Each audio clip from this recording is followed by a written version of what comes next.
एक आम इंसान के लिए पैसिव इनकम का होना एक सपने के जैसा है, क्योंकि पैसिव इनकम के बारे में ये कहा जाता है कि यहाँ कम मेहनत करके भी आप बहुत पैसे कमा सकते हो। लेकिन उनको ये पता नहीं चल पाता कि पैसिव इनकम जनरेट कैसे करें, क्योंकि एक तो वो अपने मेन काम में उलझे हुए होते हैं और दूसरा उनको इस बारे में इतनी नॉलेज भी नहीं होती। तो अगर आप भी खुद को इन्हीं लोगों में देख रहे हो तो कोई बात नहीं, आज मैं आपको नॉलेज दूंगा। आज इस वीडियो में मैं आपको 7 ऐसे पैसिव इनकम के बारे में बताऊंगा जिसमें अगर आपकी ज़्यादा मौजूदगी भी ना हो तब भी वहाँ से पैसा आता रहे। और ये जो आइडियाज़ है ना, वो हर लेवल के इंसान के लिए है। मतलब अगर आप पैसा ज़्यादा इन्वेस्ट कर सकते हो तो भी ये वीडियो आपके लिए है, और अगर आप कम पैसों से पैसिव इनकम जनरेट करना चाहते हो तो भी ये वीडियो आपके लिए है। और हाँ, बाकियों की तरह मैं पैसिव इनकम के सिर्फ आपको तरीके ही नहीं बताऊंगा, बल्कि ये भी बताऊंगा कि इस पैसिव इनकम का एडवांटेज क्या है और डिसएडवांटेज क्या है। तो चलिए बिना ज़्यादा और टाइम लगाए अब सीधा पॉइंट्स पर आते हैं। अब देखो, आइडियाज़ जानने से पहले आपके लिए ये जानना ज़्यादा ज़रूरी है कि ये होती क्या है पैसिव इनकम, मतलब किस तरह की इनकम को हम एक पैसिव इनकम कह सकते हैं। तो देखो, बिल्कुल सिंपल करके बताता हूँ। इस दुनिया में हर इंसान 2 तरह से पैसे कमाता है, एक एक्टिव इनकम से और दूसरा पैसिव इनकम से। एक्टिव इनकम उसको कहते हैं जहाँ जब तक आप काम करते हो तब तक ही आपको वहाँ से पैसा आता है।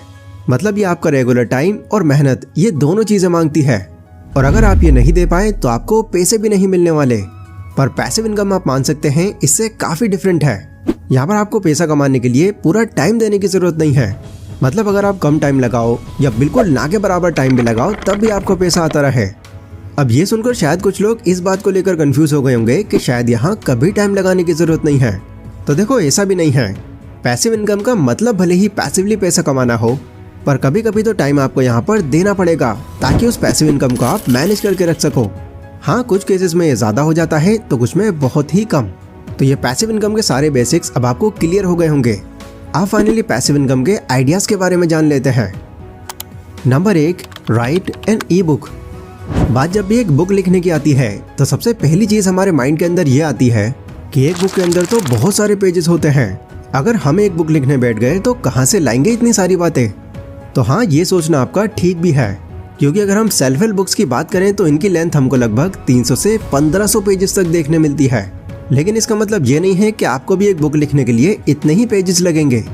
कई सारे टॉपिक्स हमारे पास ऐसे भी होते हैं जिस पर हम एक ई बुक लिख सकते हैं। लाइक आपको कोई ऐसी स्टोरी पता है जो बहुत ज़्यादा एंगेजिंग है, तो उसमें थोड़ी और बातें ऐड करके एक अच्छा सा टाइटल लगाकर आप उसकी एक ई बुक रेडी कर सकते हो। और जितनी भी आपने उसमें मेहनत की है उस हिसाब से एक प्राइस टैग लगाकर उसे किंडल पर अपलोड कर दो। इसके बाद फिर इस बुक की सेल्स बढ़ाने के लिए कुछ ऐसे यूट्यूब चैनल्स फाइंड आउट करो जो ये स्टोरी टाइप का कंटेंट बनाते हैं, और उनको एक पर्टिकुलर अमाउंट देकर आप ये ई बुक की सेल्स बहुत तेज़ी से बढ़ा सकते हो। बेनिफिट्स, ऐसा अगर आप करोगे तो आपकी बुक की जो सेल्स बढ़ेगी उसको जो अमेज़न किंडल है उसका एल्गोरिदम भी उसको रैंक में ऊपर करता रहेगा, जिससे ऑब्वियसली सेल्स के साथ साथ आपकी इनकम भी इंक्रीज होगी। रिस्क, अगर मैं आपसे एक एंगेजिंग स्टोरी की बात कर रहा हूँ तो एक्चुअल में ये एंगेजिंग स्टोरी होनी चाहिए। कहीं ऐसा ना हो कि पहले तो चैनल्स के थ्रू आपकी सेल्स बढ़ जाए, बट जो भी लोग उस बुक को खरीदें वो नेगेटिव रिव्यूज़ दें, क्योंकि उनको ये बुक पढ़ने में कोई खास मज़ा ना आए। तो ऐसा अगर होगा तो आने वाले बायर्स आपके रिव्यूज़ देखकर रुक जाएंगे और उसमें कोई दिलचस्पी नहीं दिखाएंगे।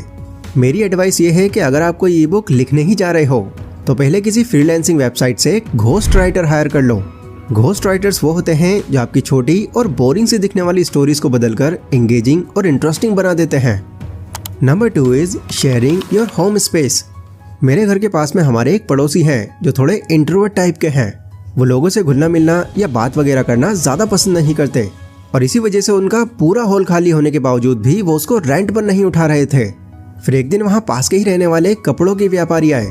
उन्होंने उनसे बात की और कहा, मुझे अपने कपड़ों के स्टॉक के लिए आपका ये हॉल चाहिए। यहाँ पर कोई रहेगा नहीं, बस सामान यहाँ पर रखा जाएगा। इसके बदले में तुमको महीने के 15,000 में देने को तैयार हूँ। तो ये डील सुनते ही उन्होंने फ़ौरन हाँ कर दी, क्योंकि यहाँ पर उनके लिए एक विन विन सिचुएशन थी। ऐसे ही कई लोग आपके आसपास ऐसे ज़रूर होंगे जिनका कोई बड़ा कारोबार हो, पर स्पेस की कमी होने की वजह से वो अपना स्टॉक मैनेज न कर पा रहे हों। अगर वाकई में आपके पास ऐसा कोई भी इंसान है तो वो आपके पैसिव इनकम का एक अच्छा सोर्स बन सकता है। आपके घर या हॉल में बस इतना स्पेस होना चाहिए जिससे उनकी पूर्ति हो सके।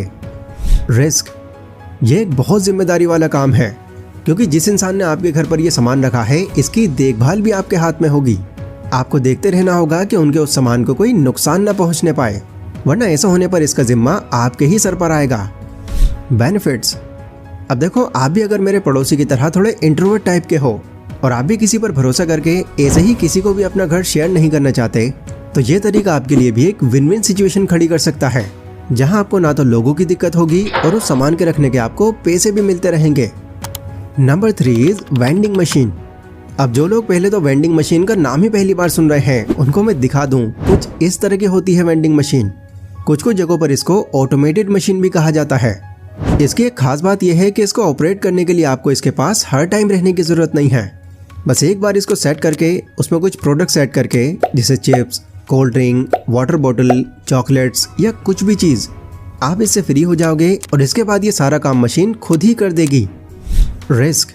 फॉरेन कंट्रीज में वेंडिंग मशीन का यूज सबसे ज्यादा होता है। वहाँ पर आपको छोटी छोटी दुकानें नहीं बल्कि वेंडिंग मशीन ही मिलेंगी। लेकिन अगर बात की जाए इंडिया की, तो ये मशीन्स आपको यहाँ पर बिल्कुल ना के बराबर देखने मिलेंगी। और ऐसा क्यों है, इसका रीजन शायद आप खुद ही समझ गए होंगे। वजह है यहाँ मैक्सिमम लोगों का अनएजुकेटेड और इनडिसिप्लिन्ड होना।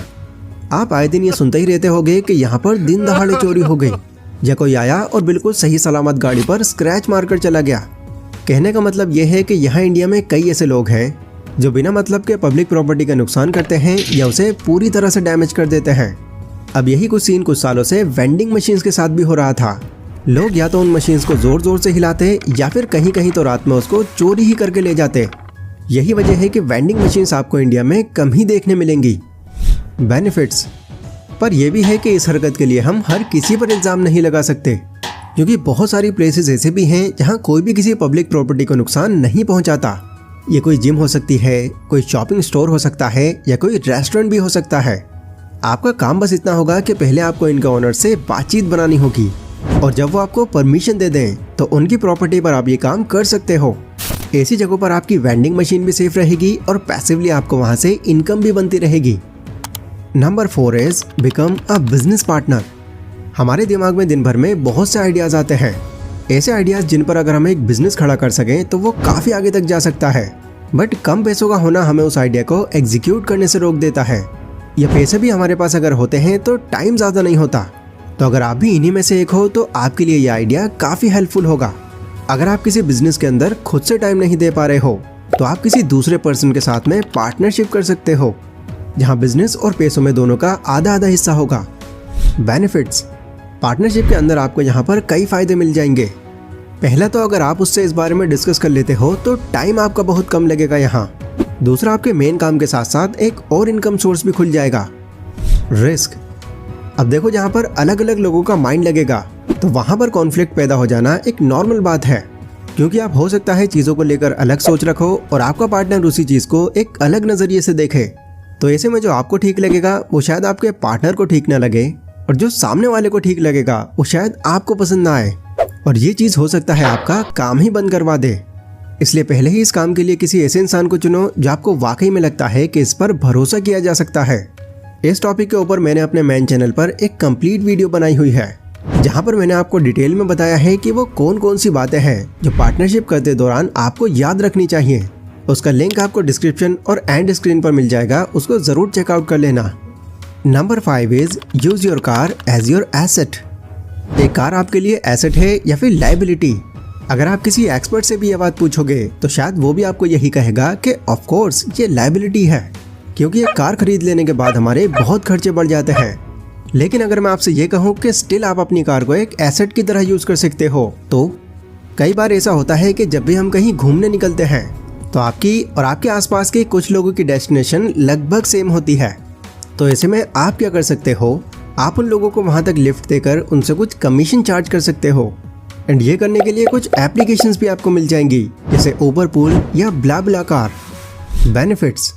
देखो, सिंपल सी बात है, अगर आप कहीं जा रहे हो और आप बिल्कुल अकेले हो तो जिस भी जगह पर आप जाओगे तो वहाँ का सारा खर्चा आपका होगा।